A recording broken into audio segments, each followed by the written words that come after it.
Ok. Então, Rafael, seja bem-vindo. Vamos iniciar, então. Boa noite, pessoal. Eu sou o Rafael Oliveira, Fellowship de Cirurgia Refrativa e Ceratocone pela Santa Casa. Dando sequência no nosso curso, hoje nós vamos falar sobre cirurgia refrativa em pacientes com retinopatias. É, a avaliação, então, do segmento posterior no pré-operatório da cirurgia refrativa, ela tem como finalidade documentar, diagnosticar e prevenir patologias vitroretinianas. Como propedêutica, então, obrigatória, a gente tem a biomicroscopia do vítreo e da retina e também o mapeamento de retina. Já a propedêutica complementar, que inclui o OCT de mácula, de disco, retinografia e angiografia, ela deve ser individualizada de acordo com o caso do paciente. O CBO, na quarta edição, ele traz que a cirurgia refrativa ela não deve ser indicada em pacientes com doenças retinianas, vasculares ou degenerativas, aí traz como exemplo retinopatia diabética, oclusões vasculares, processos infecciosos, entre outros. Isso porque a cirurgia refrativa acabou se tornando uma cirurgia de resultado, né? E qualquer paciente que tenha algum impeditivo desse resultado, sabidamente conhecido, ele não é um bom candidato. E no caso da retina, não é diferente. É, Antes de falar, então, das doenças retinianas que são importantes para a cirurgia refrativa, primeiro a gente tem que falar sobre as anormalidades da retina periférica, porque essas anormalidades elas são comuns no paciente míope e grande parte dos nossos pacientes da refrativa são míopes. Elas são divididas então didaticamente em lesões inócuas, que aí a gente tem a cistoide, degeneração de Pavestone, hipertrofias do EPR, as lesões que são predisponentes ao descolamento de retina, que aí entra a degeneração látice, é, snail track e branco sem pressão, e por fim as roturas. E aí nas roturas a gente tem a rotura propriamente dita, diálise e o buraco atrófico.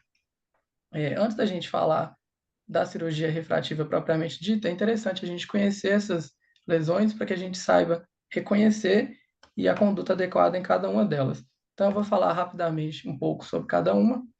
Primeiro, sobre as inócuas, como o próprio nome sugere, elas não são predisponentes de descolamento de retina. A primeira que nós temos aqui é a cistoide periférica, era caracterizada por microvesículas na hora serrata, tem esse aspecto mais esbranquiçado, alguns autores falam como pérolas na hora serrata.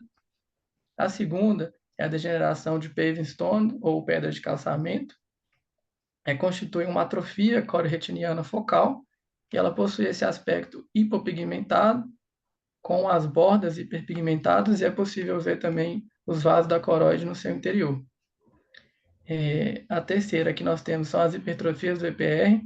Aí elas podem ter dois aspectos característicos. O primeiro aqui é um aspecto mais arredondado, que aí recebe o nome de bear track ou patas de urso, mas ela também pode se apresentar de maneira reticular, né, em favo de mel, que é essa imagem do campo. Na sequência, nós temos as lesões que são predisponentes de descolamento de retina. A primeira e talvez a mais conhecida delas é a degeneração do tipo látice, também chamada de degeneração em treliça. Ela é caracterizada por um afinamento da retina com aumento da adesão vítrea nas suas bordas.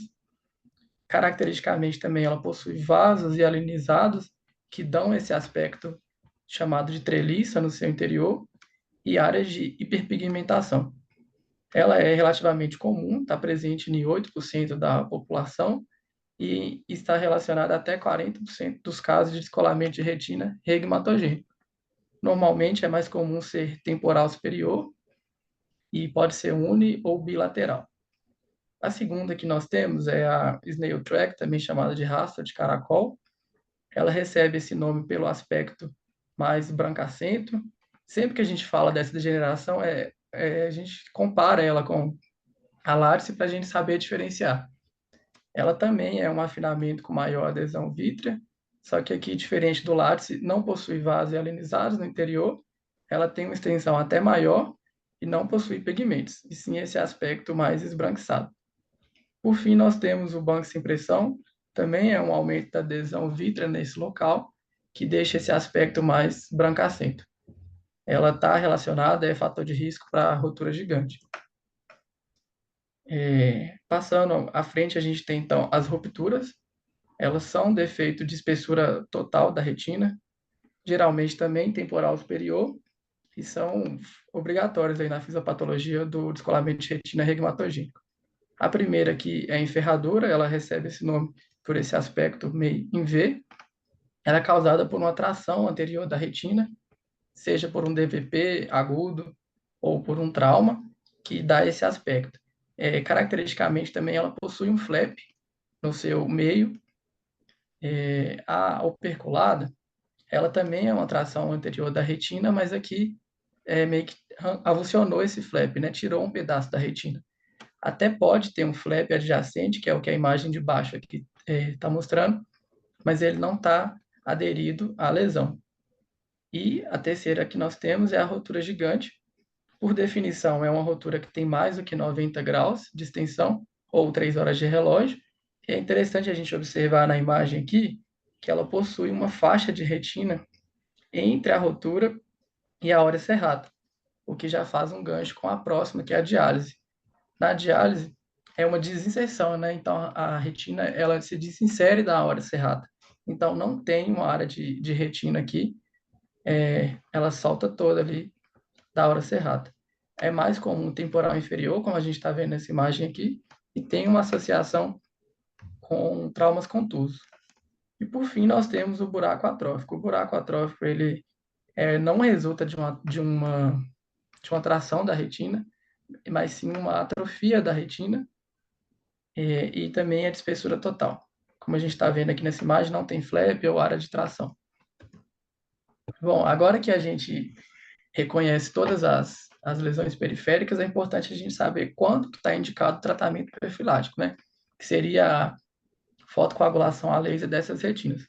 Existem várias divergências na literatura, isso muda também constantemente. O que eu achei de mais recente aí que seria um nível de evidência 1A, né? O que é isso? Que é assim, que tem que tratar, que não tem discussão, seria rotura em ferradura ou diálise sintomáticas. O paciente que apresenta aquelas queixas de floaters, fotopsias, alguma dessas duas aqui, ou a enferradura ou a diálise, deve ser tratado.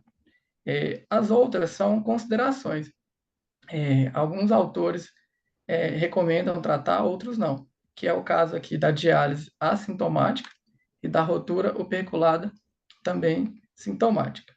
Existem algumas situações que é indicado o tratamento profilático se o paciente apresenta algum fator de risco, sendo os principais o descolamento de retina no olho contralateral, um paciente em afasia ou pré-op de fascectomia, ou pacientes com alta miopia. Eu destaquei aqui a questão da fascectomia porque é a única cirurgia que está descrita como indicação de tratamento profilático na oftalmologia é a FACO, né? A refrativa ou outras cirurgias oculares, para essa questão aqui não está descrito.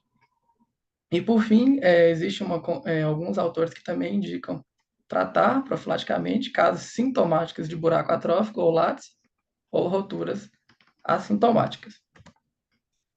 Agora, correlacionando essas lesões periféricas com a cirurgia refrativa, primeiro, dados epidemiológicos, nós temos que os pacientes que procuram cirurgia refrativa estão distribuídos da seguinte maneira: 73% não apresentam lesões periféricas, 15% apresentam lesões, mas são não predisponentes, 8% apresentam lesões que são predisponentes e 4% têm ambos os tipos de lesões.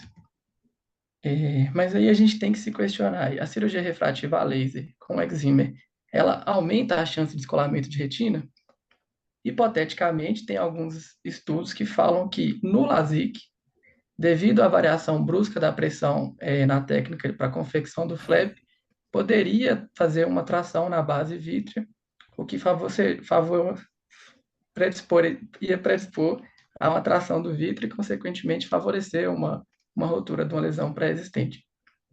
E também alguns estudos falam que as ondas de choque acústicas do laser elas podem favorecer o descolamento do vítreo posterior, que é um fator aí fundamental para o descolamento de retina regmatogênica.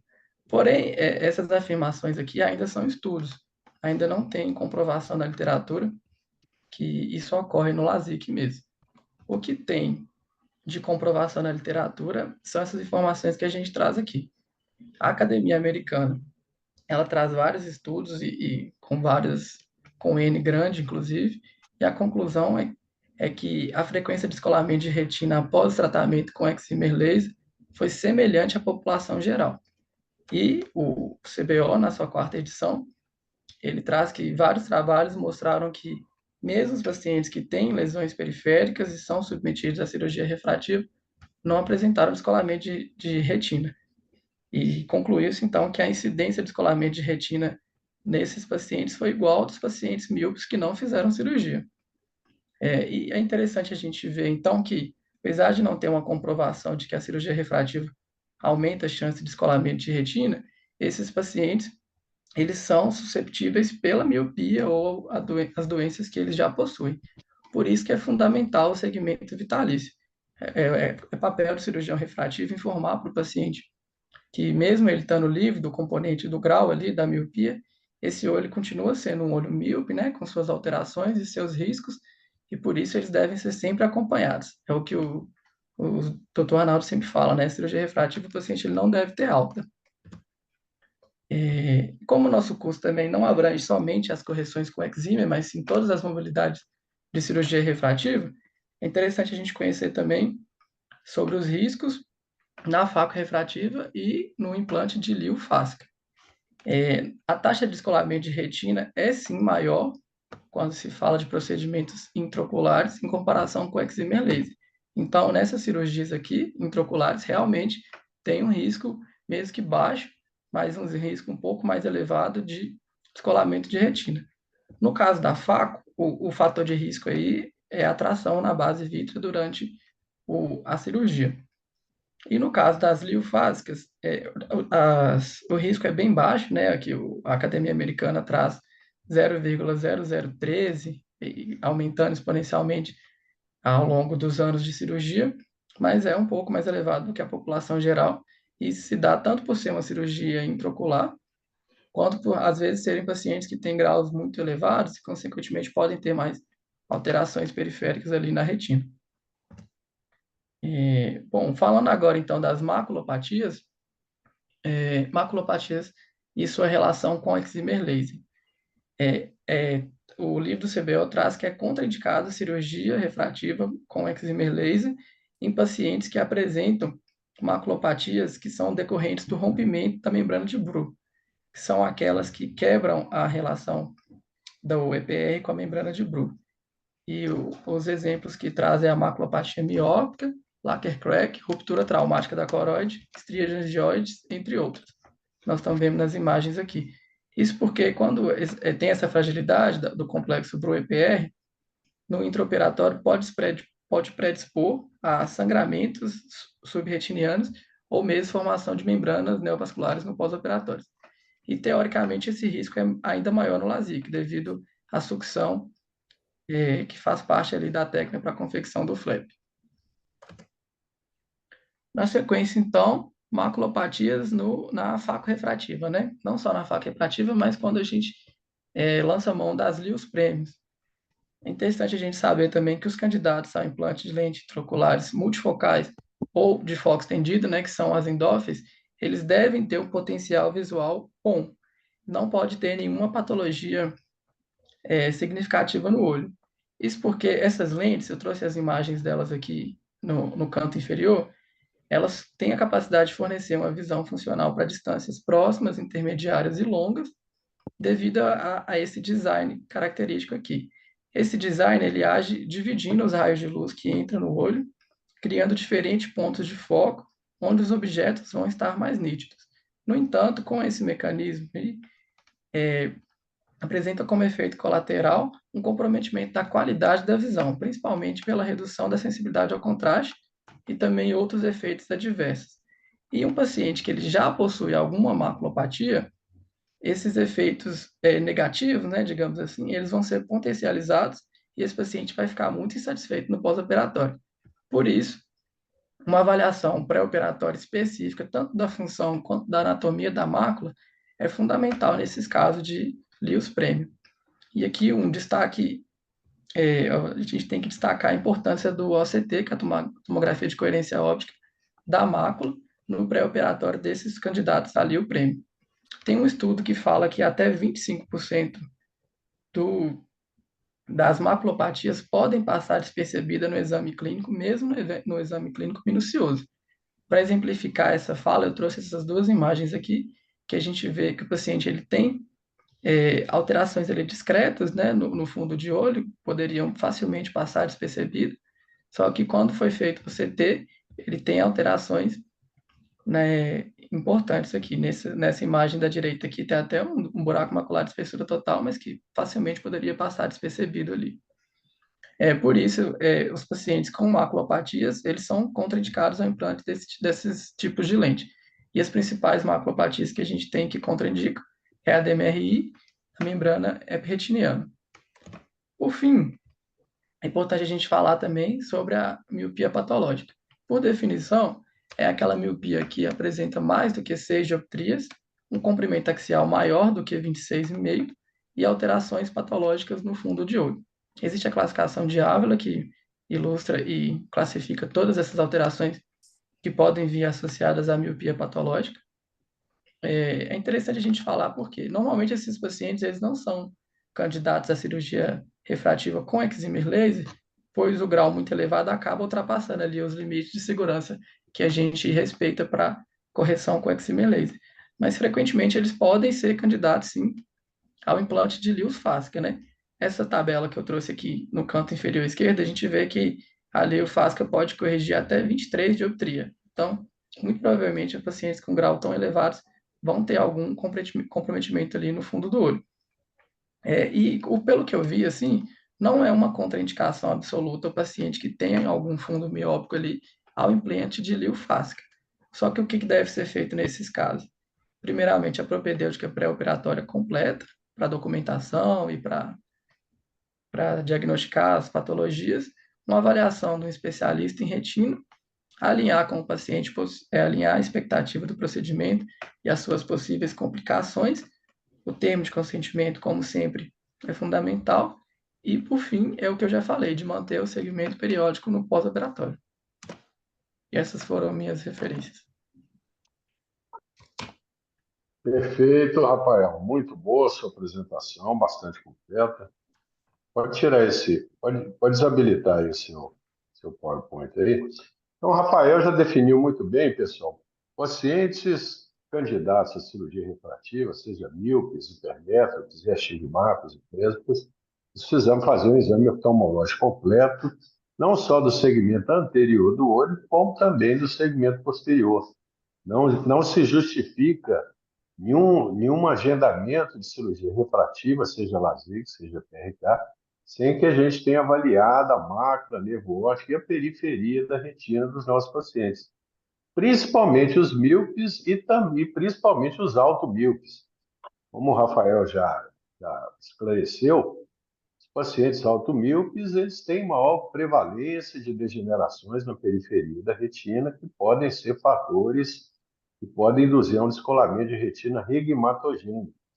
É muito importante que a gente avalie a retina. Todo cirurgião refrativo pode ter uma lente de laser lá, uma lente para olhar a periferia e avaliar ele mesmo a periferia da retina do paciente.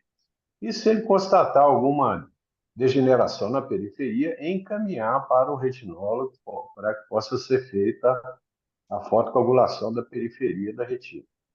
Como o Rafael já definiu muito bem, já está mais do que comprovado que cirurgia refrativa, principalmente o PRK, ela não induz a nenhum aumento da chance, estatisticamente falando, você desenvolver descolamento de retina regmatogênica, que é a patognomônio dos altos mitos. Porém, se você opera um paciente, faz um procedimento refrativo nele, e alguns meses após esse paciente tem um descolamento de retina, regmatogênico, seja traumático ou não, ele certamente vai associar a sua cirurgia com um descolamento de retina. Então, é imprescindível que a gente analise a retina e é imprescindível que no pré-operatório a gente lembre ao nosso paciente que todo paciente míope ele tem que ter a sua retina avaliada, principalmente a periferia, a cada 6 meses. E lembrá-lo também que a chance, como ele tem alta miopia e você está corrigindo, está neutralizando a miopia, mas você não está trocando a retina dele, ou seja, a chance dele eventualmente desenvolver um descolamento de retina independe do fato dele corrigir a sua miopia ou não. Quando a gente esclarece isso para o paciente no pré-operatório, se ele eventualmente desenvolver futuramente um descolamento de retina, isso fica na conta do paciente. Se você não esclarece isso e o paciente tem um descolamento de retina, fica na conta do cirurgião. Então, é imprescindível que você esclareça isso e coloque lá no prontuário do paciente que ele vai ser operado e que ele precisa ter o acompanhamento semestral ou até com mais frequência, se necessário, e sempre com acompanhamento da retina dele. Ok? Na realidade, você não precisa, ninguém precisa ser retinólogo para avaliar a periferia da retina do paciente. Então, eu aconselho a todo cirurgião ter lá sua lei de retina e nos exames de propedêutica de segmento anterior, você dá uma avaliada na periferia da retina e se você achar alguma degeneração suspeita, encaminhar para o retinólogo para avaliação e, se for o caso, já fazer a fotocoagulação. Ok? Com relação à lente fáscica, realmente as lentes fáscicas, por serem procedimentos intraoculares, a chance desse paciente eventualmente desenvolver descolamento é o mesmo na cirurgia de catarata, ou seja, todo alto míope, principalmente aquele que ainda está que o vítreo ainda não descolou totalmente, ele tem chance de eventualmente, futuramente, desenvolver um descolamento de retina a partir do momento que o vítreo começa a descolar e, eventualmente, o vítreo deu uma trave vítrea, deu uma cria lá um orifício na periferia da retina, ou perto da periferia da retina desse paciente, e eventualmente ele tenha um descolamento de retina. Então, todo paciente míope tem que ser esclarecido que ele tem que ter a sua retina avaliada pelo menos a cada 6 meses. Então, basicamente, é isso. Reinaldo, você quer acrescentar mais alguma coisa? É, bom, antes de O mais Arthur também nada, está na eu área, queria, né? não, antes de mais nada, eu queria só fazer aqui um pedido ao Lucas e ao Cláudio Cury, para ajudarem o Arnaldo nessas próximas 3 semanas, trazendo casos desafiadores ou casos suspeitos, ou exames suspeitos para discutir, porque eu vou estar viajando e eu fui ver agora, o fuso horário, ele é muito diferente. Eu vou estar de madrugada lá, quando for 7 horas da noite aqui. Vai ser inviável. Então, eu gostaria de contar com vocês nessas próximas 3 semanas, para que vocês pudessem discutir esses casos aí mais desafiadores, suspeitos, complicações, trazer coisas para poder enriquecer e também sobre a visão de outros colegas, porque é muito importante a gente ter ver a experiência de diferentes colegas, tá? Ok, Lucas? Cláudio, posso contar com vocês aí? Então tá bom. Obrigado. Valeu, Cláudio. Bom, gente, assim como pacientes portadores de glaucoma, em especial que já tenham alguma alteração anatômica do nervo, mesmo que seja pré-perimétrico, o paciente tem que me convencer da necessidade de cirurgia. Eu acho que ele tem problema mais sério para se preocupar do que não usar óculos, né? Assim, pacientes com retinopatia, eu também tenho que ser convencido. Se o paciente já tem, principalmente se ele for um paciente diabético, tiver qualquer alteração de fundo de olho, mesmo que sejam os microaneurismas isolados, eu considero que não é um bom candidato, porque esse paciente, sendo jovem, ele tem uma expectativa de vida muito longa. Então, complicações futuras, né, da retina podem comprometer o resultado refrativo e, às vezes, até levar o paciente a considerar algum efeito da cirurgia sobre o seu problema. Então, especialmente doenças vasculares e doenças degenerativas ou doenças predisponentes, para mim são contraindicações de cirurgia refrativa e ponto. Tá certo? Outra coisa, desculpe, lesões periféricas não são contraindicações, desde que elas sejam tratadas previamente. E a gente espere um tempo para cicatrizarem e que depois elas sejam liberadas pelo retinólogo. Então, a contraindicação são doenças vasculares e degenerativas, em especial da mácula. Isso aí, para mim, não tem indicação de cirurgia refrativa. Lesões periféricas, desde que tratadas adequadamente. Por isso que eu peço o exame com o especialista em retina, gente, em todos os casos. Vocês veem lá sempre mapeamento de retina e vocês veem com alguma frequência pacientes que tiveram que se tratar, fazer fotocoagulação e não eram automíopes. A degeneração periférica, ela pode acontecer mesmo em míopes baixos. Ela é rara em hipermétropes, a menos que tenha tido algum trauma ocular.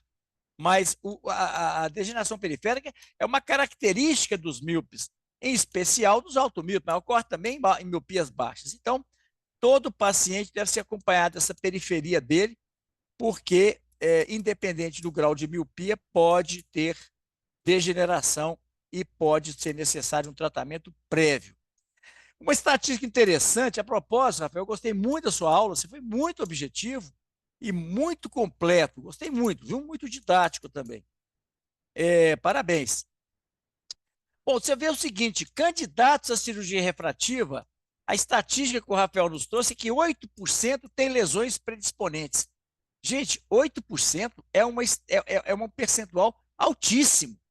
Só por isso já se justifica você fazer uma avaliação se você não domina a técnica de mapeamento de retina, de ver periferia, às vezes são lesões muito periféricas, então é melhor você pedir a orientação de um retinólogo experiente. Outra coisa, se você já tem lesões tratadas, mas o retinólogo falou que inspira algum cuidado, eu dou preferência ao PRK, depois de tratado, exatamente por causa dessa descompressão, não tanto pela pressão, mas por causa dessa descompressão súbita após a retirada do microcerato, do anel de sucção, ou do próprio anel de sucção lá do fento laser. Lembrar que a pressão pode estar acima de 60 milímetros de mercúrio. Ou seja, apesar de pouco tempo, essa descompressão traz um impacto que pode ser significativo em pacientes que já têm lesões periféricas. E lembrando que pacientes operados, isso vale para pacientes míopes ou pacientes não míopes, desculpa, pacientes com retinopatias ou não retinopatias, o tratamento, gente, ele deve ser permanente, porque outras complicações inerentes ou não ao procedimento, esse paciente pode ser necessidade de tratamento, né? E se você está acompanhando esse paciente regularmente, você vai ter oportunidade de tratar outras comorbidades. A mais frequente dela é a catarata. Opera o paciente, acompanha ele muito tempo, um dia ele volta para você operar a catarata dele. Bom, como eu não opero pacientes com retinopatia, eu não tenho muitos casos. Eu vou mostrar alguns casos para vocês, mas que vou mostrar para você por que foi feito. Mas, assim, a princípio, eu não faço. Eu tive um caso de uma hemorragia macular em alto míope. É uma complicação muito rara, mas que pode levar a uma lesão da fóvea, uma lesão macular, com uma sequela, uma hélica importante. Eu tive uma paciente alto míope lá na década de 90, quando a gente começou, essa paciente teve uma hemorragia macular e depois teve uma cicatrização até razoável, mas ficou um déficit de visão. Eu acompanho essa paciente esses anos todos, daí mais de 25 anos acompanhando essa paciente e, felizmente, ela teve essa lesão apenas em um olho, né? Bom, você falou também em relação às lentes multifocais. Eu acho que uma contraindicação usar lentes multifocais, mesmo de foco estendido, EDOF, em casos de pacientes que têm córneas irregulares, pacientes que têm olho único, pacientes que têm qualquer doença retiniana, afetando principalmente o polo posterior. Eu acho que são pacientes que têm que ter olhos saudáveis para se beneficiar dessas lentes. Uma maculopatia ou uma lesão mesmo que não seja grave, e vai comprometer muito o desempenho visual com uma lente multifocal. Então, pacientes que têm potencial ou já têm... Por isso que eu peço um OCT em todos os casos de pacientes míopes que vão ser submetidos a... Quando eu mando para o retinólogo, eu já peço ele para fazer um OCT, porque eu não quero ter uma surpresa por uma doença que não foi diagnosticada na época da cirurgia. Bom, gente, eram essas suas considerações. Parabéns mais uma vez, Rafael. Vamos ver agora. O Rafael está ansioso para responder as perguntas dos colegas aí. Então, vamos deixar Antes para das perguntar. perguntas, Renato, vamos pedir ao Cláudio Cury para fazer os comentários dele, por favor. Vamos lá, Cláudio. Boa noite. Boa noite, Cláudio. Boa noite, pessoal. Não sei se vocês vão me ver que eu estou aqui no carro, aí, ó, no estacionamento do hospital aqui. Mas gostei muito da aula do Rafael. Parabéns, foi concisa. Fez uma revisão de retina bacana que a gente tem que estar sempre relembrando mesmo, né? Porque não é o nosso dia a dia. Eu acho que o doutor Arnaldo, o doutor Rinaldo já falaram tudo, ainda mais com muito mais experiência do que eu. Mas o bom senso tem que prevalecer e realmente evitar a cirurgia, né, nesses pacientes. Ó, vai ter uma situação especial ou outra, mas no máximo que puder evitar esse tipo de cirurgia no paciente com retinopatia. Mas pode ter uma situação ou outra, né? Como o doutor Reinaldo mencionou aí de um diabético. Ele é diabético, ele não quer dizer que ele vai ter lesão na retina, mas pode ter. Ele tem uma miopia, fez uma cirurgia e um dia vai ter uma lesão, pode ter uma lesão na retina diabética. Então, a gente não prevê o futuro, a gente, né, avalia as chances e o paciente tem que ser informado. Então, avaliar com bastante cuidado e carinho pelo paciente, que eu acho que a gente vai bem. Seria só isso, minhas considerações. E mais uma vez, parabéns pela aula. Ok, Cláudio. Ok. Obrigado. Acho que o Lucas não está online no Tá, momento. sim. Vamos passar para... Lucas está aí. Não, o Lucas está aí, Arnaldo. É porque o Aí? iPhone ele tem um problema de Lucas capturar Pires, todas as exato. imagens. Eu estou vendo o Eu até Lucas coloquei aqui ele em de HD. co-host. Lucas, Maravilha. Boa noite, Lucas. Boa noite, pessoal. O iPhone captura todas as imagens. Você só correr o dedo para o lado, que aí pega a outra página com todo mundo. Eu vejo todos vocês aí presentes aí, quando a gente roda o dedo para o lado aqui na outra página, porque tem páginas diferentes, né? Do Skype. Mas eu também descobri isso há pouco tempo, tá? Há um tempo atrás eu ficava só na página de quem estava falando, só aparecia quem estava falando. Mas muito bem, vamos lá. Rafael, realmente, eu gostei muito da sua aula. Primeiro, porque você não ficou falando de doenças da retina relacionadas a tratamentos com excimer laser. Você mencionou também a cirurgia de catarata, né? Mencionou também pacientes de lentes fásicas. E eu acho que, assim, quanto maior é o grau do paciente, maiores são as chances de doenças da retina, porque maior é o olho. Então, eu, desde que eu comecei a fazer cirurgia refrativa, comecei a acompanhar o Arnaldo Castro, foi meu preceptor, meu chefe, né, meu mentor, que me ensinou tudo assim, logo no começo ali. Eu vi o Arnaldo operando pacientes assim de 8 graus de miopia, 9, mas eu sempre ficava com o pé muito atrás nesses casos. Então, eu estipulei para mim fazer cirurgia refrativa em miopia, com a miopia no máximo até 6. Porque a partir de 6, seja a Vision L, seja a iCrio, seja a Medfacus, agora que vai lançar a lente fásca de cama posterior dela, a Medfacus também vai fabricar lentes a partir de -6. Seguindo, inclusive, a prerrogativa da Anvisa, que para importar as lentes fásicas, a importação e o registro estaria liberado a partir de -6. E por que a Anvisa fez isso? Porque alguém colocou para a Anvisa que pacientes até 6 seriam candidatos a fazer cirurgia com excimer laser.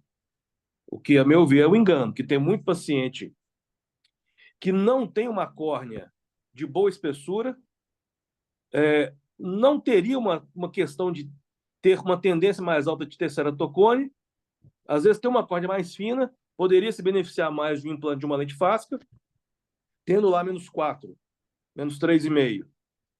E haja visto que nessa conversa toda entraram os anéis para alta miopia, né? Que o Ferrara trouxe os anéis para alta miopia, e tendo em vista que o início da história do anel era para tratar miopia, não tratar ceratocone. Então, vocês vejam a gama de opções que nós temos para tratar miopias de até 5, 6 dioptrias.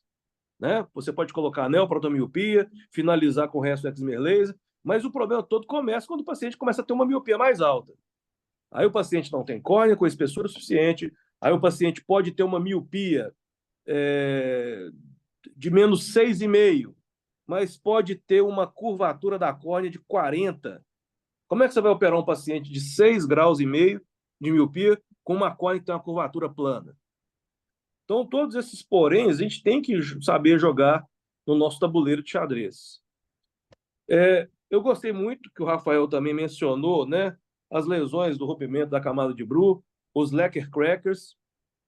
E, de novo, né, um paciente, para ter uma chance maior de ter uma lesão do tipo Lecker cracker, que pega a mácula, começa a ter uma separação, né, dos cones, esse paciente tem que ter uma miopia mais alta. Porque eu nunca vi, na minha experiência singela, um paciente que tenha lá 3, 4 graus de miopia que tivesse uma lesão tipo Lecker cracker na mácula. Então, entendendo tudo isso, né, eu falo o seguinte. Eu lembro, porque os pacientes que eu tive complicação, esses aí eu lembro, fico perguntando até hoje como que eles estão, se eles estão bem. Então, eu não tenho lembrança, porque eu posso ter tido uma ectasia com LASIK e o paciente não ter me procurado, é óbvio. Então, eu não sei. Mas 2 pacientes são muito claros na minha mente. Eu tive um paciente que eu operei de PRK, ele tinha 3,5 de miopia, um e pouquinho de astigmatismo. Eu fiz um PRK nele, ele era jovem. Na época, eu fiz o Orbis Scan nele, não tinha o Pentacam. Esse paciente evoluiu com uma ectasia, tendo feito um PRK. E pouco tempo depois, assim, questão de 1 ano depois, ele começou a apresentar ectasia, uma ectasia simétrica com um cone bow tie pequenininho, centrado. Eu operei ele de anel, os 2 olhos, simultaneamente. O anel trouxe a refração dele de volta para plano. Esse paciente ficou bem por mais uns 5 anos. Eu trabalhava na Fiat Automóveis, ele era funcionário da Fiat Automóveis, então ele tinha plano de saúde, mas quando eu operava, eu sempre operava particular, eu não recebia honorário da Fiat Automóveis para cirurgia. E esse paciente saiu da Fiat, me procurou depois, com uma nova evolução, tendo a ectasia com o anel implantado, e eu fiz um crosslink nesse paciente. E ele me procurou, ou seja, ele não tinha plano de saúde mais, ele tinha saído da Fiat, e ainda me procurou. Por quê? É aquilo que você mencionou, que o Arnaldo falou. Nós não podemos dar alta para o paciente de cirurgia refrativa. E é muito triste quando eu vejo pacientes que falam assim, não, o médico que me operou, falou que do ponto de vista da cirurgia refrativa eu estava de alta, qualquer problema eu voltasse para o médico que me atendia antes, né, querendo tirar o corpo fora. E tem colegas que fazem isso profissionalmente. Eles operam e falam assim, ó, da minha parte você está de alta, está tudo bem, está tudo certo, qualquer coisa que você tiver, procura o médico que você consultava antes. Bom, o segundo paciente eu também fiz um PRK e é o paciente que eu já contei aqui em várias outras turmas anteriores. 1 ano depois que eu fiz o PRK, ele volta com um quadro de Reis, em outubro. Aí eu vou, trato o Reis dele, 1 ano depois. No ano seguinte, de novo, em vez de ser no mês de outubro, foi no mês de setembro, 1 mês antes. Ele volta com o Reis. E aí eu pergunto para ele assim, na segunda vez que ele estava o Reis, a esposa estava junto. E eu pergunto assim, você não está tomando sol, não? Assim, indo para clube, fim de semana? Não, não estou tomando sol, não. Aí a esposa dele falou assim, não, doutor, esse ano e o ano passado, a gente voltou da praia, e assim que voltou da praia, ele reclamou da visão ter embaçado. Então, esse paciente que eu fiz um PRK, ele teve o Reis, eu tratei o Reis clinicamente, 3 anos depois, esse paciente volta numa consulta sem queixa, ele não tinha queixa de estar vendo mosca voando, não tinha queixa nenhuma. eu consegui detectar um descolamento de retina no olho esquerdo dele, um descolamento superior, né? O que você falou aí. Se nós não somos especialistas em retina, a sua aula mostrou o sítio mais comum de poder dar.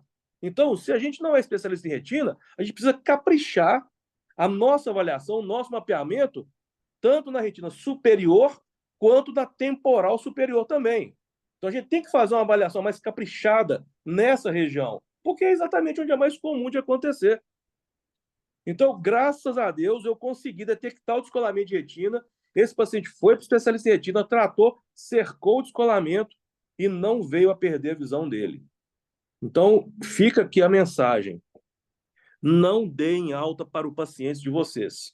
Porque esses pacientes, como o Reinaldo Ciero falou, quando ele vê o cuidado de médico, né, a atenção de médico interessado em cuidar do paciente, esse paciente pode passar 20 anos, ele vai procurar para fazer cirurgia de catarata com quem operou a refrativa dele.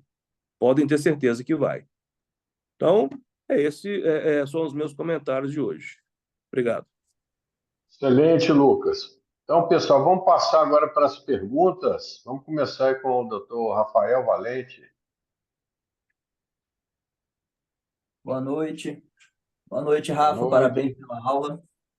Olha, realmente hoje eu não tenho pergunta, não. Foi tudo muito bem esclarecido, exemplificado, inclusive com os casos aí que vocês trouxeram de pacientes. Só parabenizar pela aula mesmo, bem completa de retina, que nem o doutor Cláudio falou, foi uma revisão excelente. Ok. Muito bem, Rafael. Vamos passar então para a doutora Ana Luísa.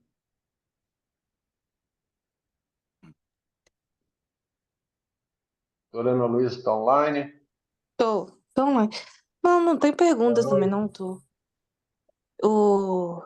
A aula foi muito boa, já muito explicativa. Eu já vi alguns casos com o doutor Reinaldo discutindo justamente esses casos de um paciente automíope que já tem problemas na retina, já tem uma discussão maior. Então, por agora, eu não tenho dúvidas, não. Perfeito. Doutora Maria Luísa. Boa noite, gente. Boa noite, Rafa. Boa noite. Ótima aula. Eu tenho duas observações para fazer. Não sei se é, vai conseguir esclarecer, porque é pós-descolamento. Quando coloca aquele bulbo escleral, tem a gente escolher mais o PRK do que o LASIK por causa daquela sucção? Não sei se você leu sobre isso, Rafa. E outra dúvida que eu também tenho em relação às patologias da retina, quando coloca o óleo de silicone, também pode atrapalhar o LASIK, a gente prefere o PRK? Você leu sobre isso? Preferência do Bom, LASIK ou do PRK quando tem esse bulbo escleral ou óleo de silicone? eu vou responder. Essa pergunta sua é uma pergunta muito boa. E como o Rafael não é retinólogo, eu acho que ele, de repente, não teria experiência para poder responder. Na realidade, Maria Luísa, o paciente que já foi submetido a uma vitrectomia, paz plana, que tem uma cerclagem escleral e que tem óleo de silicone, ele não é candidato para a cirurgia refrativa. Não faz sentido nenhum você operar um paciente que está com óleo de silicone. A vitrectomia paz plana, você faz lá um endolaser, você remove o vítreo, coloca o óleo de silicone, e esse óleo de silicone normalmente é removido de 6 meses a 1 ano após a cirurgia. Não faz sentido a gente fazer um PRK, a não ser por alguma necessidade especial de uma anisometropia, eventualmente algum paciente que não se adapte a óculos ou lente de contato, mas não faz sentido a gente realizar cirurgia refrativa em um paciente que está com óleo de silicone e um paciente que já teve um descolamento de retina e esteja com a cerclagem escleral. Ok? Como o Reinaldo gosta muito de enfatizar, cirurgia refrativa é para um paciente que tem um olho saudável, tanto do ponto de vista de segmento anterior quanto segmento posterior. Do mesmo jeito que não faz sentido a gente fazer um procedimento refrativo em um paciente que tem DMRI, seja DMRI ou 4, ou seja, o paciente tem outras prioridades. Paciente que tem uma maculopatia importante, que precisa ser acompanhado, ele não deve perder o foco e fazer um procedimento que, na realidade, não, eventualmente nem vai beneficiá-lo em termos de qualidade de visão. Ok? Vamos passar agora para o doutor Vinícius. O Arnaldo, aborda também a questão da faixa. Exato. Muitas vezes o paciente que hoje em dia a faixa de silicone não é um procedimento muito usual em descolamento de retina. Era um procedimento que era feito de rotina no passado, mas hoje em dia no descolamento de retina regmatogênico a tendência é a vitrectomia pasplana com endolaser e óleo de silicone, ou seja, é um procedimento de exceção, não é mais a rotina. Lembrando que o paciente que tem um Buckling escleral, ele muitas vezes vai desenvolver uma alta miopia, muitas vezes ele fica lá com -10, -12. O paciente que tem uma refração equivalência de -12, ele não é candidato à cirurgia refrativa corneana.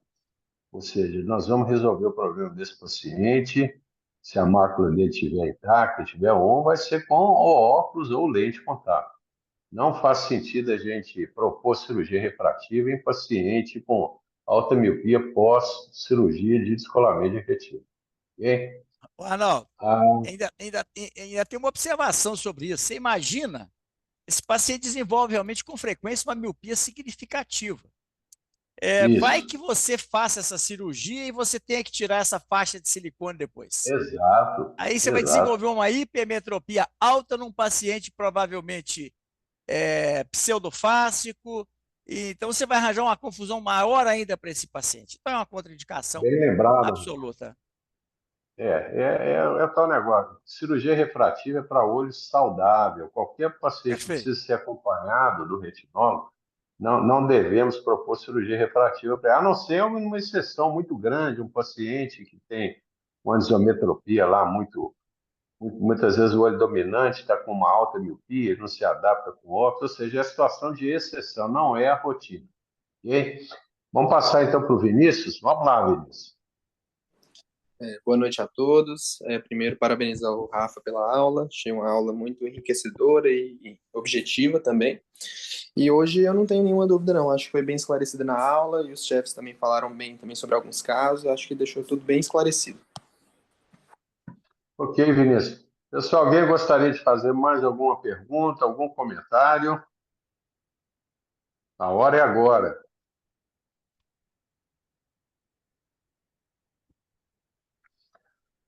Ok. Então, Rafael, parabéns, muito boa a sua aula. E essa quinta você ainda está em Belo Horizonte, não é isso mesmo, Não, Reinaldo? tô sim. Eu viajo Só domingo. semana que vem que você não está, né? Então, nas próximas 3 semanas, então, as reuniões Uhum. estarão a cargo do Arnaldo, do Lucas e do Cláudio Cury, para levar casos, Perfeito. levar dúvidas, tirar dúvidas, né? E porque Em realmente Franca para mim Rua. vai ficar muito complicado lá por causa do fuso horário, tá? Falou, gente. Então, quinta-feira, eu acho que o Arnaldo saiu aí. É aquele iPhone dele ali que é um Deve ter problema. caído. Não, cai sempre, né? Então, Reinaldo, Lu- eu vou te dar um iPhone de presente de Natal. não É, quero Pra não. você Não gostar. quero não. Eu Quero não, estou isso com um não me pega headphone não. novo agora. É o seguinte, toda Olha vez que lá, eu lá ele toco aí de nele, novo. ele desabilita. A culpa não é do Não, iPhone, não. A culpa é do não, headphone. Mas é não, o esse seguinte, iPhone, iMac, tudo aí que você tem aí, isso aí eu te contar um negócio, é coisa do capeta. esse headphone aqui, se Gente, ó, tocar nele, ele já desliga. Mas o que eu estou quinta-feira, querendo... nós estamos Reinaldo, só aí. para concluir.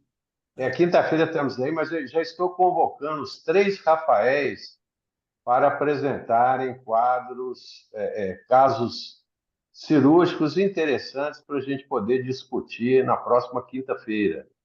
Pode ser caso deles mesmos, ou algum candidato à cirurgia refrativa, ou algum caso que eles tenham acompanhado e que eles tenham visto, até pela internet, que eles achem interessante para a gente poder discutir. Isso vale para os Ô, ô, 3, rapaz, ok? E, eu queria naturalmente, também. contando aí com o auxílio do Claudio Cury e do Lucas para a gente conduzir as reuniões aí das quintas-feiras nas próximas 3 semanas. Ok? Ô, gente, Não é isso.